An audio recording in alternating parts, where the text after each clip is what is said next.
వందనాలు, సలాం అలైకుం, నమస్తే.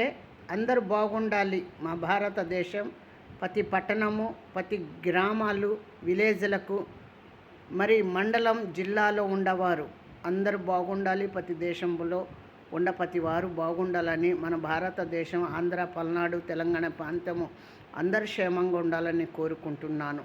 కానీ ఒక మాట చెప్తున్నాను, మసీదులు, గుడి కానీ, చర్చి కానీ పడేయటానికి ఎవరైతే వెళ్తున్నారో వాళ్ళందరికీ, వాళ్ళ కుటుంబాలకు శాపము.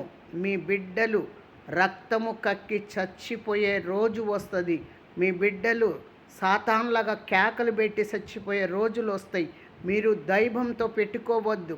మసీదైనా, గుడి అయినా, చర్చి జోలికి మీరు వెళితే పడేయాలని ఎవరైతే వెనకుండి మీకు ముందుకు నడిపిస్తున్నారేమో, కొందరు మాత్రమే మసీదు పడేయాలని కొందరికే ఉంటుంది. ఎందుకంటే వాళ్ళు లంచాలు తీసుకొని, డబ్బు తీసుకొని మిమ్మల్ని ముందుకు నడిపిస్తున్నారు.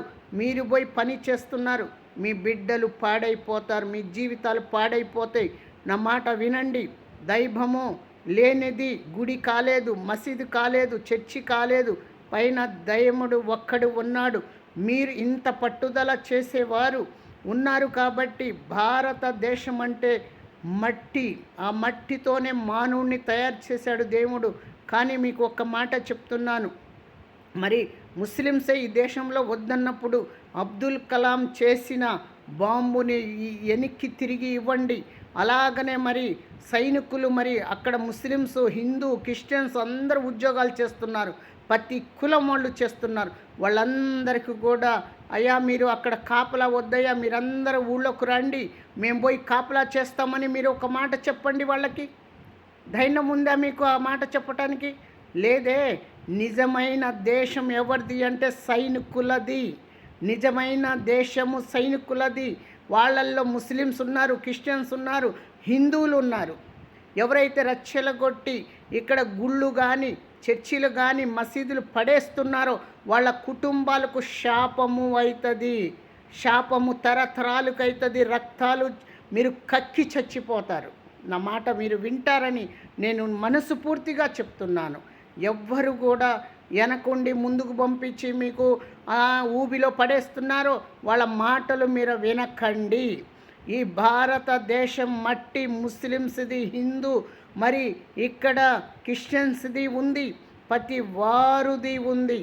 ఇక్కడ ఒక గుడి పడేస్తే అది దైవం దై ఉంది, ఒక మసీదు పడేస్తే దైవం దై ఉంది, ఒక చర్చి పడేస్తే దైవం దై ఉంది. కానీ ఇక్కడ మీకు జరిగేది తెలియట్లేదు. మీరు వీళ్ళది మేము వాడకూడదు అనుకుంటే గ్యాస్ వాడకూడదు, మనం ఇది వాడకూడదు అనుకుంటే పెట్రోల్ వాడకూడదు, ఇది వాడకూడదు అంటే సెల్ ఫోన్ వాడకూడదు, ఇది వాడకూడదు అంటే వాళ్ళు తయారు చేసిన వస్తువు మనం ఇండియాకి తెచ్చుకోకూడదు. అంత జాగ్రత్తగా మీరు ఉంటే మరి ఇక్కడ మరి ఆహారము పండిస్తున్నాడు రైతు ప్రతి కులంలో ఉన్నాడు. క్రిస్టియన్స్లో ఉన్నాడు, హిందువులో ఉన్నాడు, ముస్లిమ్స్లో ఉన్నాడు.